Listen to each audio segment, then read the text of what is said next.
Last લેક્ચરોમાં આપણે LCR શ્રેણી એસી પરિપથમાં voltage અને પ્રવાહ વચ્ચેના સંબંધો વિશેની ચર્ચા કરી. આ થિયરીની અંદર આપણે ફેઝર ડાયાગ્રામનો ઉપયોગ કીધો હતો અને ફેઝર ડાયાગ્રામનો ઉપયોગ થકી આપણે એલસીઆર શ્રેણી પરિપથમાં જે વહેતો વિદ્યુત પ્રવાહ છે અને એસી જે વોલ્ટેજ છે એ વોલ્ટેજ વચ્ચેના જે કડાનો તફાવત છે એ કડાના તફાવત વિશેની ચર્ચા કરી હતી અને અગત્યના જે સૂત્ર હતા એ સૂત્ર વિશે પણ આપણે ચર્ચા કરી હતી. આપણે જાણીએ છીએ કે આ પરિપથની અંદર આપણે વોલ્ટેજનું જે ઉદ્ગમ હતું, એસી ઉદ્ગમ વોલ્ટેજ જે હતો એ વીએમ સાઇન ઓમેગા ટી જેટલું હતું. એનો મતલબ એમ થયો કે અહીં વી એ સાઇનનું આવર્ત વિધેય લીધેલું અને એનું મહત્તમ મૂલ્ય એ વીએમ જેટલું હતું. અહીં આની જે વોલ્ટેજની જે કડા હતી એ ઓમેગા ટી જેટલી હતી અને એ જે પરિપથ છે એ પરિપથમાંથી પસાર થતો જે વિદ્યુત પ્રવાહ એ વિદ્યુત પ્રવાહ I is equal to IM sine omega T plus phi હતું કે જ્યાં આપણે ફાઈ એ વોલ્ટેજ અને પ્રવાહ વચ્ચેનો કડા તફાવત છે અને IM એ અહીં વિદ્યુત પ્રવાહનું મહત્તમ મૂલ્ય કહી શકાય અથવા તો પ્રવાહનો કંપ વિસ્તાર પણ આપણે કહી શકાય. તો આ રીતે અહીં જે કડાનો જે તફાવત છે તે ફાઈ જેટલો છે. આગળના જે લેક્ચરો હતા એમાં માત્ર ઇન્ડક્ટર, માત્ર કેપેસિટર અને માત્ર અવરોધ ધરાવતા જે પરિપથો હતા એ પરિપથોની અંદર જે કડા તફાવત હતો એમાં આપણે વિસ્તારથી ચર્ચા કરેલ જ છે કે જ્યારે અવરોધ હોય ત્યારે એની વચ્ચેનો કડા તફાવત શૂન્ય હોય અને એટલા માટે એના જે ફેઝરો છે તે એક જ પ્રકારના એક જ દિશાની અંદર બતાવેલા આપણે અને ત્યાર પછી ઇન્ડક્ટર અને કેપેસિટરમાં પણ એ રીતે જે કડાનો તફાવત હતો એ પ્રમાણે આપણે ફેઝર દોરેલા. દાખલા તરીકે ઇન્ડક્ટરની વાત કરીએ તો ઇન્ડક્ટરમાં જે પ્રવાહ છે એ વોલ્ટેજ કરતાં π/2 રેડિયન જેટલો પાછળ હોય છે અને એટલા માટે તે પ્રકારના ફેઝર હતા અને કેપેસિટરની અંદર પ્રવાહ એ વોલ્ટેજ કરતાં π/2 રેડિયન જેટલો આગળ હતો અને એટલા માટે આપણે એ જે ફેઝર હતા તે આગળની તરફ આપણે દોરીએ છીએ. અહીં આપણે +5 લખેલું છે અને એટલા માટે આપણે જે ફેઝરો છે એ ફેઝરો ઉપરથી જે તે સમયે જે પરિપથ છે એ પરિપથના તાત્ક્ષણિક વેગ તાત્ક્ષણિક આપણે વોલ્ટેજ અને જે તાત્ક્ષણિક જે પ્રવાહ છે એના મૂલ્યો આપણે મેળવી શકીએ. તો અહીં જે આપણા પાસે IMની જે ચર્ચા કરી એ IM ઇઝ ઇક્વલ ટુ આપણે VM/Z કાલે લાસ્ટ પીરિયડની અંદર આપણે Z એટલે કે ઇમ્પિડન્સ કીધું હતું અને એની કિંમત એ √R² plus XC - XL whole square મેળવેલ હતી અને આ જે કિંમત છે એના પ્રમાણે કહીએ તો આ અવરોધની જેમ વર્તે છે, આપણે એવી વાતો કરેલી અને એટલા માટે અહીં ઝેડનો જે એકમ છે તેને પણ આપણે ઓમ કહીએ છીએ. અહીંયા VM/Z so is equal to VM by આપણે R² plus XC - XL whole square લખી શકાય અને જો કડા તફાવત માટેનું પણ સૂત્ર મેળવ્યું હતું કે tan phi is equal to XC - XL divided by R. So આપણે phi બરાબર લખવું હોય તો phi is equal to tan inverse of XC - XL by R લખી શકાય. તો આ રીતે આપણે કાલે ફેઝરની રીતનો ઉપયોગ કરી અને જે I અને V વચ્ચેના જે સંબંધો છે એની ચર્ચા કરેલી. આજે આપણે સૌપ્રથમ આ LCR શ્રેણી પરિપથ છે એમાં જો ધારો કે આ કન્ડિશન એટલે કે XC is greater than XL હોય અને XC is less than XL હોય તો એના માટેના ફેઝરની ચર્ચા કરીએ. તો આકૃતિ પહેલા જોઈ લઈએ. હવે આકૃતિમાં કેવી રીતે ફેઝર લખેલ છે અને કેવી રીતે ફેઝર બતાવેલ છે તેની પણ આપણે ચર્ચા કરીએ. અહીં તમે જોઈ શકો છો, આ જે આકૃતિ આપણે VI અગેન્સ્ટ ઓમેગા ટીની આકૃતિ દોરેલ છે. એમાં અહીં તમે જોઈ શકો છો, આ જે છે એ વીનો આલેખ છે. આ આલેખ આપણે અહીંયા કહી શકાય કે આ વીનો આલેખ છે, અને આ જે આલેખ છે એ આલેખ અહીં આઈનો આલેખ છે. અહીં આ જે બંને આલેખો બતાવેલ છે એની વચ્ચે કળાનો તફાવત જોઈ શકાય છે, ફાઈ જેટલો આપેલ છે. અહીં આ સાઇન વિધેય પ્રમાણે ચાલે છે, અને જે આઈનો જે આલેખ છે તે તમે જોઈ શકો છો કે અહીં જે ફાઈ જેટલો પ્લસ ફાઈ જેટલો એ આગળ છે. તો આ રીતે આપણે અહીં જે આપેલ સૂત્ર છે એ સૂત્રને અહીં આલેખ સ્વરૂપે દર્શાવી શકાય. હવે આપણે જે મેળવેલ આઈ અને વીના જે ફેઝરો છે તેને પણ આપણે દર્શાવવું હોય તો આ રીતે દર્શાવી શકાય. તમે અહીં જોઈ શકો છો કે ધારો કે અહીં આપણે જો વીનો ફેઝર દોરીએ તો અહીં વીનો ફેઝર દોરાશે, જેનું મહત્તમ મૂલ્ય એટલે કે આ જે ફેઝર છે એનું મહત્તમ મૂલ્ય VM જેટલું છે, મહત્તમ મૂલ્ય. અને અહીં આઈનો ફેઝર દોરેલ છે કે જેનું મહત્તમ મૂલ્ય અહીં IM જેટલું છે. બીજી એક વાત કે જે વી છે એનો જે એની કળા એ ઓમેગા ટી છે, તો અહીં ઓમેગા T1 લખેલ છે. અહીં T1 લખવાનું મૂળ કારણ કોઈ એક સમય, ધારો કે અહીં આપણે લીધેલ છે કોઈ એક સમય T1 સમયે છે, માટે omega T1 is equal two અહીંયા કહીએ તો આ અહીંયા I1 અહીંયા હશે, એટલે કે T1 સમયે I અહીંયા હશે, અને તે સમયે જો વોલ્ટેજની વાત કરીએ તો એ વોલ્ટેજ અહીંયા હશે. તો એને અનુરૂપ જો ફેઝર કહીએ તો વોલ્ટેજનો ફેઝર આ રીતે આપણે દોરી શકીએ, અને I જે છે તેનો ફેઝર આ રીતે અહીં દોરી શકાય. અહીંયા તમે જોઈ શકો છો કે આની કળા કરતાં જે પ્રવાહ છે એ પ્રવાહની કળા ફાઈ જેટલી વધુ છે, અને એટલા માટે જો આપણે કેવું હોય તો અહીં વોલ્ટેજ કરતાં કળા જે ફાઈ જેટલી કળામાં અહીંયા આગળ દર્શાવેલ છે. અને કોઈ પણ જગ્યા ઉપર કોઈ પણ આપણે સમયની વાત કરીએ તો ત્યારે આ રીતે એ ફાઈ જેટલો આગળ જ રહેશે. માટે અહીં જો કહીએ તો ઓમેગા T1 સમય માટે, અને વી અને આઈ વચ્ચે જે કળાનો જે તફાવત છે તે અહીં દર્શાવેલ છે ફાઈ. માટે અહીં જો આપણે કહેવું હોય તો આઈ માટે જો લખવું હોય તો ઓમેગા T1 પ્લસ અહીં ફાઈ જેટલું થશે. આમ જો આપણે અહીં આ જે ફેઝર છે એને જો ઓમેગા જેટલી ઝડપથી જો ભ્રમણ આપીએ તો અહીં આ ફેઝરને અનુરૂપ અહીં જે વી અને આઈ ના જે મૂલ્યો છે એ મૂલ્યો આપણે મેળવી શકાય છે. અથવા તો ઊંધી વાત બી કહી શકાય કે અહીં આ જે મૂલ્યો છે એના મુજબ આપણે અહીં જે વી અને આઈના જે ફેઝરો છે તે પણ આપણે દોરી શકાય. હવે phi is equal to tan inverse of XC minus XL divided by R આપણે જે ચર્ચા કરી તે મુજબ લખી શકાય અહીંયા. હવે જો XC is greater than XL હોય તો, એટલે કે XC કરતાં જો XL અહીંયા જો નાનું હોય એટલે કે XC મોટું હોય તો જે કળા છે એ કળા અહીં ધન મળે, અને તેથી જે પરિપથ છે એ કેપેસિટિવ બને. કારણ કે અહીં XC એટલે કેપેસિટિવ રિએક્ટન્સ છે અને XL એ ઇન્ડક્ટિવ રિએક્ટન્સ છે. અહીં આપણે એમ કહી શકાય કે આ જે ધન થવાનું મૂળ કારણ છે XC અહીંયા મોટું છે, અને તેથી આ જે પરિપથ છે તે કેપેસિટિવ બને. અને એટલા માટે જો આપણે કહેવું હોય તો એમ કહી શકાય કે જે પરિપથ છે એમાં પ્રવાહ એ વોલ્ટેજ કરતાં કેવો હશે, આગળ હશે.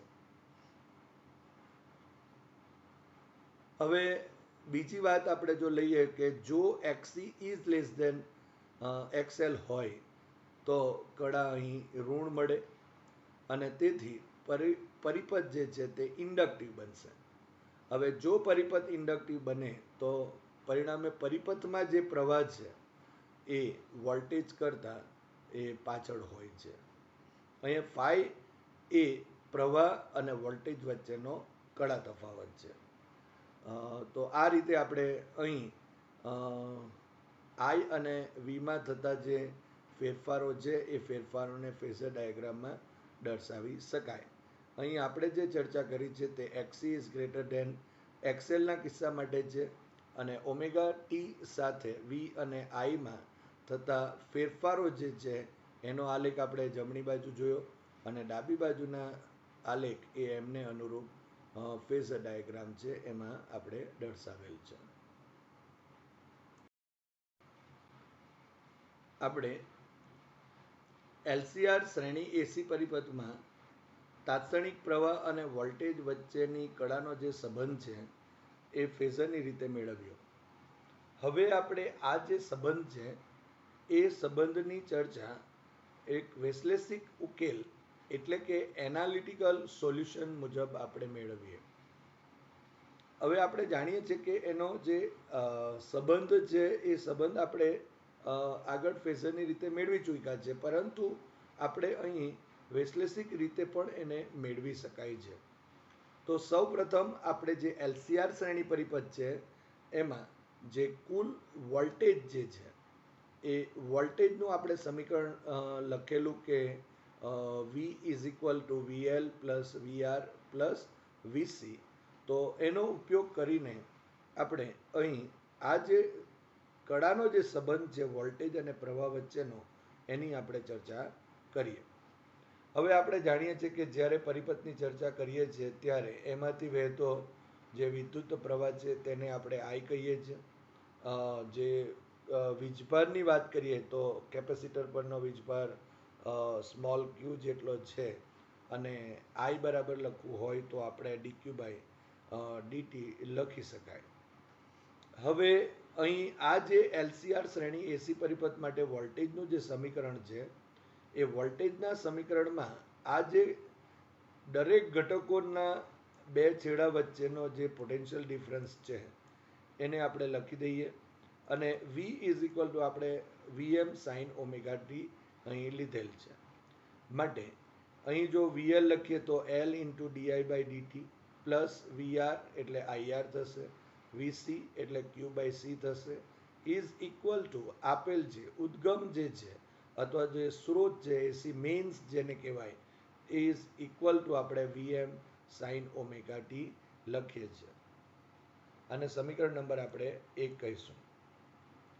હવે I is equal to DQ by dt છે અને જો આપણે વિદ્યુત પ્રવાહમાં થતો ફેરફારનો દર જો લખવો હોય તો dI by DT is equal to અહીં ડી બાય ડીટી ઓફ અહીં આઈની જગ્યાએ ડીક્યુ બાય ડીટી લખેલ છે, so is equal to D square Q by DT square લખી શકાય. એટલે કે ક્યુનું 2 વખત જો વિકલન કરીએ તો અહીં આપણને ડીઆઈ બાય ડીટી મળશે, એક વખતનું વિકલન અહીં વિદ્યુત પ્રવાહ આપે છે. હવે આ જે કિંમતો છે એ કિંમતોને અહીં આપણે સમીકરણ 1માં મૂકી દઈએ તો અહીં L D I by DT is equal to D square Q by DT square plus અહીં આઈઆરમાં I is equal to DQ by D T, so R into D Q by DT plus અહીં ક્યુ બાય સી અને is equal to જે V M sine omega T હતું તેમનું તેમ. માટે L into D square Q by DT square plus R D Q by DT plus Q by C is equal to VM sine omega T થશે. હવે બંને બાજુ આપણે એલ વડે ભાગી નાખીએ એટલે અહીં આખું જે આ બંને બાજુ એટલે ડાબી બાજુ અને જમણી બાજુ જો એલ વડે ભાગી નાખીએ તો અહીં એલ બાય એલ થશે અને D square Q by DT square plus અહીં R by L D Q by DT plus અહીં ક્યુ ડિવાઇડેડ બાય અહીંયા સી તો હતો જ માટે એલ વડે ભાગી નાખ્યું એટલે એલસી થશે ઇઝ ઇક્વલ ટુ અહીં VM divided by L into sine omega T થશે. માટે અહીં એલ અને એલ કેન્સલ આઉટ થયું, માટે D square Q divided by DT square plus R by L dq by dt plus q divided by lc is equal to vm by l sin omega t જેટલું થશે. તો આ જે છે એને આપણે સમીકરણ નંબર 2 કહીએ.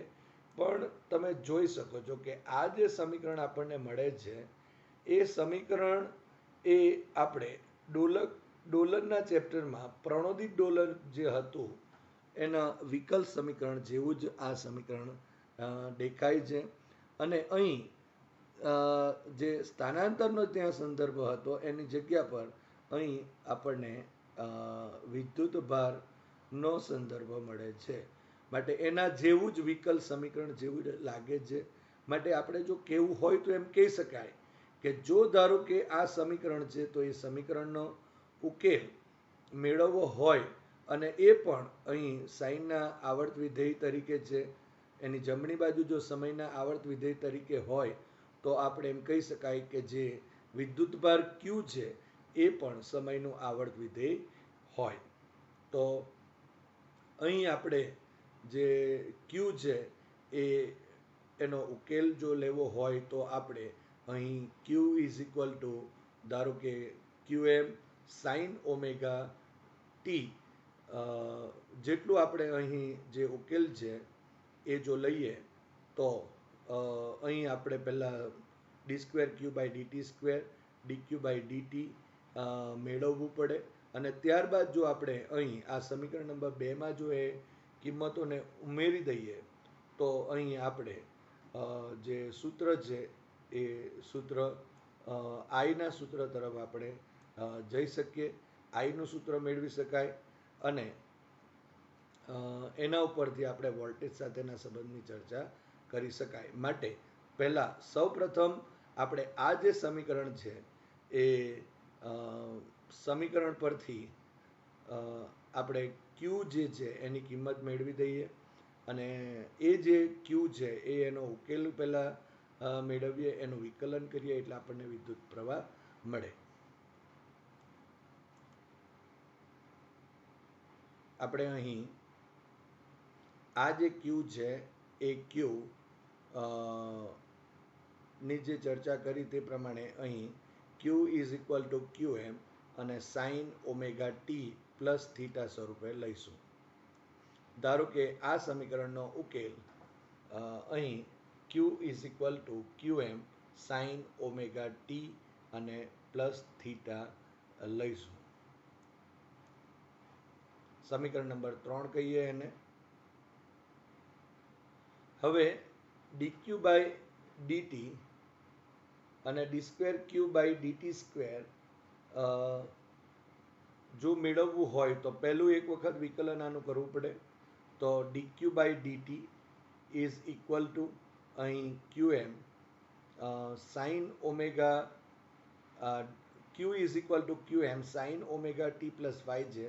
માટે જો એક વખતનું વિકલન કરીએ તો આ અચળ પદ છે અહીં અને સાઇનનું વિકલન કોસ થશે અને ફરી પાછું આપણે આનું આ જે કાઉન્સ છે એનું વિકલન કરવું પડશે. તો ફરી એકવાર આપણે અહીં જોઈ લઈએ કે D Q by DT is equal to આ ક્યુ એમ કોન્સ્ટન્ટ, સાઇનનું વિકલન એ cos omega T plus theta અને અહીં આ જે કાઉન્સ છે એ કાઉન્સનું ફરી એકવાર પાછું આપણે વિકલન કરેલ છે. અહીં કાઉન્સનું વિકલન કર્યું અને એ જે છે એ ઓમેગા, કારણ કે ઓમેગા ટીમાં ટીનું વિકલન 1 થશે માટે ઓમેગા અને પ્લસ થીટાનું વિકલન અહીં 0 થશે. માટે dQ by DT is equal to અહીં Q M omega into cos, આ ઓમેગાને આગળ લઈ લઈએ આપણે અને કોસ ઓમેગા ટી પ્લસ અહીં થીટા થશે. તો આ જે ડીક્યુ બાય ડીટીનું જે સમીકરણ મળે છે એને આપણે સમીકરણ નંબર 4 કહીશું. હવે જો ફરી પાછું આનું વિકલન કરીએ, ડીક્યુ બાય ડીટીનું ફરી પાછું વિકલન કરીએ તો D square Q by DT square મળશે. માટે ઇઝ ઇક્વલ ટુ ફરી એકવાર અહીં ક્યુ એમ ઓમેગા એ અચળ પદ છે, આ ઓમેગા ક્યુ એમ ઓમેગા એ અચળ થયું હવે કોસનું જે વિકલન છે તે માઇનસ સાઇન આવે છે, માટે આપણે ફરી પાછું અહીંયા લખીએ તો આ માઇનસ અને અહીંયા sign omega T plus theta થશે, અને આ જે ઓમેગા ટી પ્લસ થીટા છે એનું ફરી વિકલન કરીએ તો ઓમેગા થશે. માટે હવે D square Q by DT square is equal to minus Q M omega square, આ ઓમેગા અને આ ઓમેગાનો ગુણાકાર ઓમેગા સ્ક્વેર થશે, અને sine omega T plus theta મળશે, જે D square Q by D T સ્ક્વેરનું સમીકરણ 5 થશે. આમ આપણી પાસે હવે 3 સમીકરણ થયા, સોરી 4 સમીકરણ થશે. એક આ પણ આપણે લઈએ તો, જેમાં મૂળ જે સમીકરણ આપણે જે હતું એ D square Q by DT square plus R by L D Q by DT plus Q by LC is equal to VM by L sine omega T. હવે આ સમીકરણમાં આ 3, 4 અને 5 સમીકરણ છે એની કિંમતો મૂકી દઈએ, જ્યાં ક્યુ બરાબર Q M sine omega T plus theta, D Q by ડીટીની કિંમત આપણે અહીં મૂકીશું, તે Q M omega into cos omega T plus theta થશે, અને અહીં D square Q by DT square લખીએ તો D square Q by DT square is equal to minus Q M omega square sine omega T plus theta થશે. માટે D square Q by DT square plus R by L D Q by DT plus Q by LC is equal to અહીં VM by L sine omega T, જે આપણું સમીકરણ number 2 છે. હવે D square Q by DT સ્ક્વેરની કિંમત આપણે જાણીએ છીએ minus Q M omega square sine omega T plus theta અહીં મૂકી દીધી, આ આર બાય એલ થશે, અહીં ડીક્યુ બાય ડીટીની કિંમત Q M omega cos omega T plus theta છે, પ્લસ અહીં આ જે ક્યુ છે એની કિંમત Q M sine omega T plus theta divided by આ એલસી, અને ઇઝ ઇક્વલ ટુ અહીં વીએમ ડિવાઇડેડ બાય અહીં L into sine omega T થશે. હવે આ જે પદ છે એના પછી આ જે એલ છે એ એલને જો ધારો કે આપણે ડાબી બાજુ ગુણી દઈએ આખા પદમાં આ બધા સાથે, તો અહીં આપણને આ રીતે પદ મળશે. માટે minus Q M omega square into L into sine omega T plus theta plus અહીં R by L into L કરીશું તો એલ એલ કેન્સલ થશે, માટે આર રહી જશે, અહીં ક્યુ એમ ઇન્ટુ ઓમેગા અને cos omega T plus theta plus અહીં ક્યુ એમ બાય એલસી તો છે જ, અને ઇન્ટુ એલ કરીશું તો અહીં Q M L L cancel થશે, તો ક્યુ એમ બાય સી, અહીં ક્યુ એમ બાય સી થયું, અને આ sign omega T plus theta so is equal two હવે વીએમ સાઇન ઓમેગા ટી જેટલું થશે. હવે આ જે દરેક પદ છે ડાબી તરફના જે પદો છે એમાં ક્યુએમ અને અહીંયાથી એક ઓમેગા, અહીંયા ક્યુએમ અને ઓમેગા આપણે અહીંથી પણ ક્યુએમ ઓમેગા, પણ અહીં ઓમેગા નથી માટે આપણે ઓમેગા વડે આપણે ભાગાકારમાં લખી દઈશું. માટે અહીં આપણે ક્યુએમ ઇન્ટુ ઓમેગા એને માત્ર આપણે કોમન લઈએ છીએ, તો કાઉન્સમાં રહી જશે આ માઇનસ, અહીં એક ઓમેગા અને એલ, માટે minus omega L sine omega T plus theta તેમના તેમ લખ્યા છે, પ્લસ અહીં આર, અને આ ક્યુએમ અને ઓમેગા જે છે એક અહીંયાથી કોમન નીકળી જશે, માટે અહીં રહી જશે આર અને cos omega T plus theta plus હવે અહીં ક્યુએમ છે પણ ઓમેગા નથી, માટે આપણે ઓમેગા વડે ગુણોત્તરમાં લેવું પડશે, તો અહીં ક્યુએમ તો બહાર નીકળશે, ઓમેગા એક બહાર નીકળ્યું માટે ઓમેગા લખવું પડે, 1 ઓમેગા સી થશે, અને અહીં sine omega T plus theta is equal to VM sine omega T જેટલું થશે. માટે ક્યુ એમ ઓમેગા કાઉન્સમાં હવે આ જે આર વાળું પદ છે તે હું અહીં પહેલાં લખું છું, માટે R cos omega T plus theta plus આ પ્લસ વાળું પદ પહેલાં લખીએ તો 1/ઓમેગા C sine omega T plus theta minus આ omega L sine omega T plus theta. હવે તમે જોઈ શકો છો કે અહીં આ જે પદ જે છે એમાં sign omega T plus theta બંનેમાં કોમન છે અને ઇઝ ઇક્વલ ટુ તો અહીં વીએમ સાઇન ઓમેગા ટી તો છે જ, માટે ક્યુએમ ઓમેગા કાઉન્સમાં R cos omega T plus theta plus હવે sine omega T plus theta common લઈ લીધું અહીં, માટે અહીંયા રહી જશે 1/ઓમેગા સી માઇનસ અહીં ઓમેગા એલ થશે અને ઇઝ ઇક્વલ ટુ જમણી બાજુ તેમની તેમ વીએમ સાઇન ઓમેગા ટી થશે, માટે ક્યુએમ ઓમેગા કાઉન્સમાં R cos omega T plus theta plus અહીં આપણે જાણીએ છીએ કે આ કેપેસિટિવ રિએક્ટન્સ છે, માટે એને એક્સી વડે દર્શાવેલ છે અહીં, અને આ ઇન્ડક્ટિવ રિએક્ટન્સ છે કે જેને આપણે એક્સએલ વડે દર્શાવેલ, જે અહીં મેં હું દર્શાવેલ છે, આ અહીં એક્સી અને એક્સએલ દર્શાવેલ છે, અને સાઇન ઓમેગા ટી પ્લસ અહીં થીટા થશે. સો is equal to VM sine omega T જેટલું થાય. હવે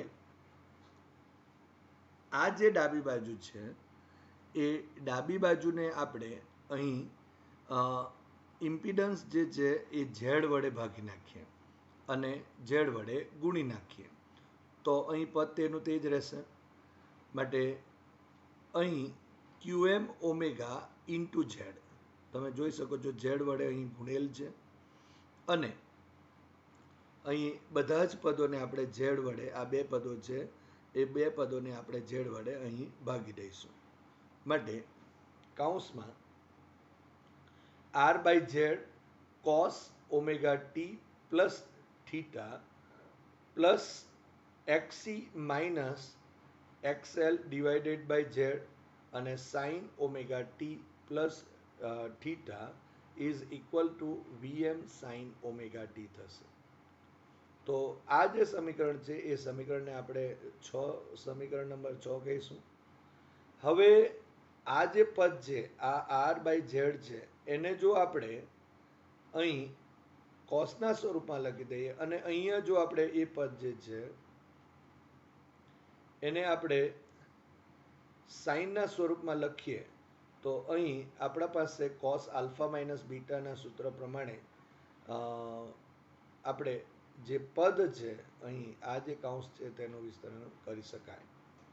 તો આપણે અહીં ધારો કે R by Z is equal to cos phi લઈએ છીએ અને અહીં XC minus XL by Z છે એને સાઇન ફાઈ લઈશું. હવે આ લેવાનો મૂળ હેતુ એક જ છે કે અહીં જો આ રીતે આપણે લઈશું તો શું થશે કે જો સાઇન ડિવાઇડેડ બાય કોસ કરીએ એટલે કે sine phi divided by cos phi, so is equal to અહીં XC minus XL divided by Z અને ડિવાઇડેડ બાય અહીં કોસ ફાઈની કિંમત આર બાય ઝેડ લખીએ તો અહીં આ જે ઝેડ છે તે કેન્સલ આઉટ થઈ જશે, માટે tan phi is equal to અહીં XC minus XL divided by R થશે, અને માટે અહીં phi is equal to tan inverse of XC minus XL divided by R મળે. જે આપણે જાણીએ છીએ કે અહીં પ્રવાહ અને જે વોલ્ટેજ છે એસી પ્રવાહ અને એસી વોલ્ટેજ વચ્ચેનો કડા તફાવત છે તે આ રીતે મેળવી શકાય. તો આપણે આ રીતે અહીં ફાઈની કિંમત પણ લખી શકીએ. હવે આ જે કિંમતો છે R by Z is equal to cos phi અને XC minus XL divided by Z is equal to sine phi, એ કિંમતો જો અહીં ઉમેરી દઈએ તો અહીં આપણા પાસે જે પદ છે એ QM into omega Z into cos omega T plus theta into cos phi plus અહીં sine omega T plus theta into sine phi is equal to VM sine omega T થશે. માટે સમીકરણ 6 પરથી QM ઓમેગા ઝેડ કૌંસમાં cos omega T plus theta into cos phi plus sin omega T plus theta into sin phi is equal to VM sin omega T થશે. હવે આપણે જાણીએ છીએ કે cos alpha cos beta plus or minus sin alpha sin beta હોય તો એના બદલે આપણે અહીં cos alpha minus plus beta લખી શકાય. એટલે જો અહીં પ્લસ હોય તો અહીં માઇનસ થશે અને અહીં માઇનસ હોય તો અહીં પ્લસ થાય. એ આપણે જાણીએ છીએ. આ સૂત્ર જે છે આ સૂત્રની જેવું જ આ સૂત્ર છે. અહીં આલ્ફાની જગ્યાએ ઓમેગા ટી પ્લસ થીટા છે અને બીટાની જગ્યાએ અહીં ફાઈ છે. તો આપણે જેમ અહીં cos આલ્ફા માઇનસ બીટા આપણે લખી શકાશે કારણ કે અહીં પ્લસ છે. એટલે અહીં જો પ્લસ છે માટે અહીં આપણને માઇનસ મળશે. તો અહીં આપણે જો લખવું હોય આ પદને તો QM ઓમેગા ઝેડ કૌંસમાં cos અહીં આલ્ફા એટલે કે આ omega T plus theta minus beta એટલે કે ફાઈ ઇઝ ઇક્વલ ટુ જમણી બાજુ તેમની ટેમ VM sin ઓમેગા ટી જેટલું થશે. હવે જો ધારો કે આ ડાબી બાજુ અને જમણી બાજુના પદને જો આપણે સરખાવવું હોય તો આપણે આ જે કોસનું પદ છે એને સાઇનમાં ફેરવવું પડે અને જો સાઇનમાં જો ફેરવવું હોય તો અહીં આપણે થીટા માઇનસ ફાઈ અહીં theta minus phi is equal to અહીં માઇનસ પાઈ બાય ટુ લઈએ છીએ.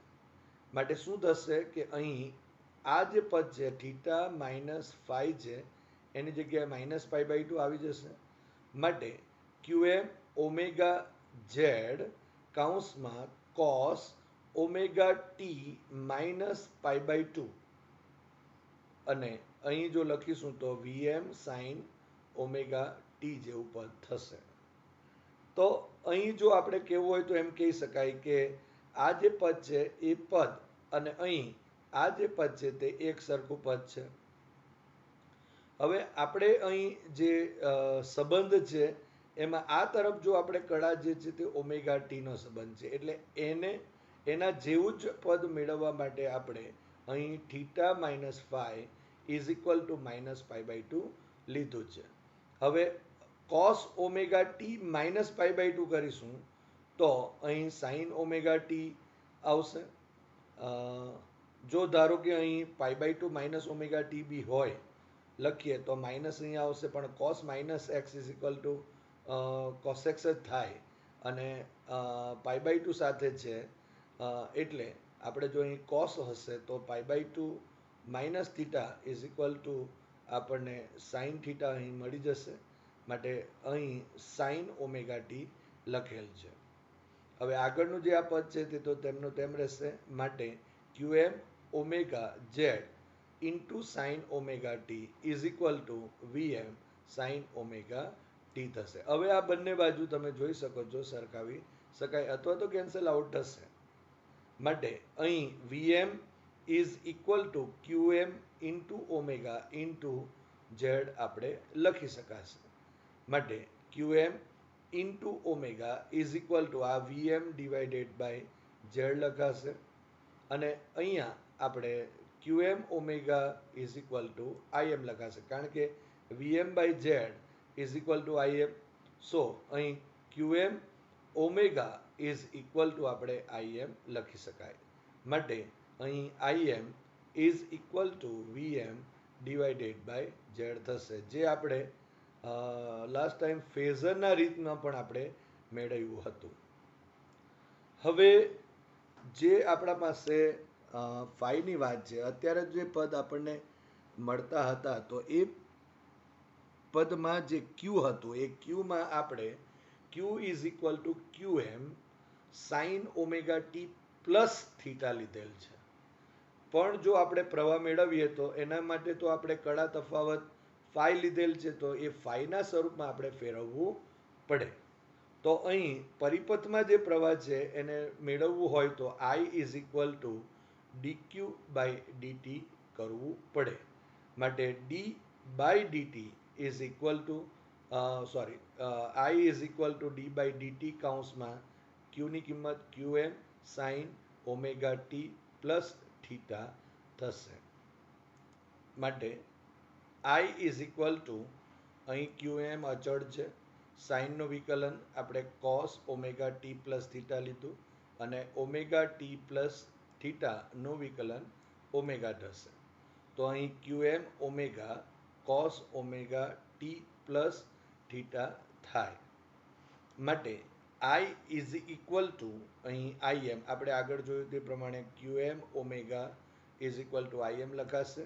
માટે IM into cos omega T plus theta થશે. હવે આ જે પદ છે તે થીટાનું પદ છે, અહીં કોસના સ્વરૂપમાં છે. I is equal to IM cos omega T plus theta છે.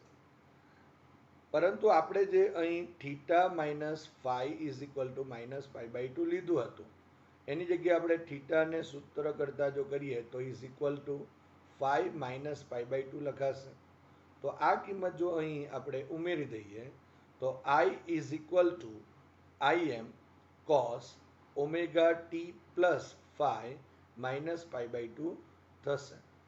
હવે cos omega t minus pi by two જો હોય તો એની જગ્યાએ સાઇન આવશે, તો sine omega T plus phi થશે. માટે I is equal to IM sine omega T plus phi લખાશે. જ્યાં આપણે જાણીએ છીએ તે મુજબ આઈએમ જે છે એ પ્રવાહનું મહત્તમ મૂલ્ય અથવા તો પ્રવાહનો કંપ વિસ્તાર કહેવાશે.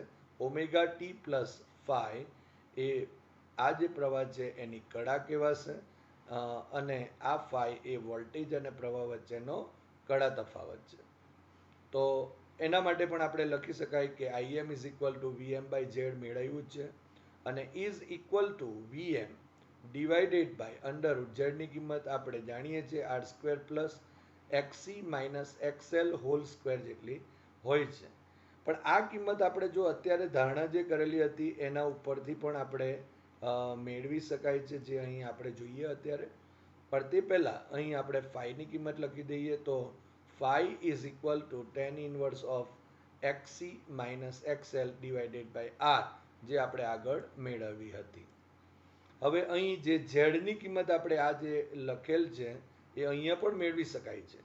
દાખલા તરીકે આપણે ધારણા કરી હતી કે cos phi is equal to R by Z અને sine phi is equal to XC minus XL by Z. માટે જો આ બંને બાજુ વર્ક કરી દઈએ, અહીંયા વર્ક કરી લઈએ બંને પદોમાં, તો cos square phi is equal to અહીં R square by Z square અને sine square phi is equal to XC minus XL whole square divided by Z square થશે. હવે આ cos square plus sine square જો કરી દઈશું તો is equal to R square Z square plus XC minus XL whole square divided by Z square. પણ cos square phi plus sine square phi is equal two તો 1 છે. માટે અહીં સમછેદી છે, માટે ઝેડ સ્ક્વેર આપણે લસાવો લઈ લઈએ તો ઉપરનું જે પદ છે તે R square plus XC minus XL whole square is equal to divided by Z square is equal to અહીં 1 થશે. માટે આ ઝેડ સ્ક્વેરને 1 સાથે ગુણીએ તો Z square is equal to R square plus XC minus XL whole square થશે. માટે Z is equal to under root અહીં R square plus XC minus XL whole square થશે, જે અહીં આપણે લીધેલ છે. અને ફેઝરની રીતે પણ આપણે એક કાટકોણ ત્રિકોણ દોરીને બે જે બાજુઓ છે ત્યાં આર અને એક્સી માઇનસ એક્સએલ બાજુઓ દર્શાવી કર્ણ અને ઝેડ દર્શાવીને આપણે મેળવી શકાય.